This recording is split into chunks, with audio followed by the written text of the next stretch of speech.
To pair your phone for the first time, make sure that you have Bluetooth activated. Next, switch the ignition on and touch Tap to Connect Phone. The vehicle system is now discoverable. Go to the Bluetooth settings on your phone and search for New Devices. Select your vehicle's name. A passkey may be generated for certain phone models, and a confirmation message will appear on your phone and the vehicle's touchscreen. Check the passkey on the screen matches the one on your phone, then select OK on your phone and Yes on the touchscreen. If pairing is successful, your phone's name will be displayed.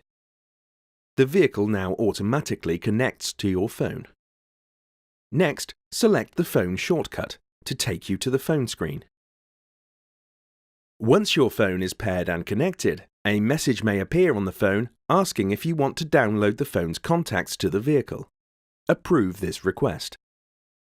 After pairing, the system connects automatically to your phone whenever your phone is inside the vehicle and the ignition is switched on. To pair an additional phone or to change to another paired phone, touch Options.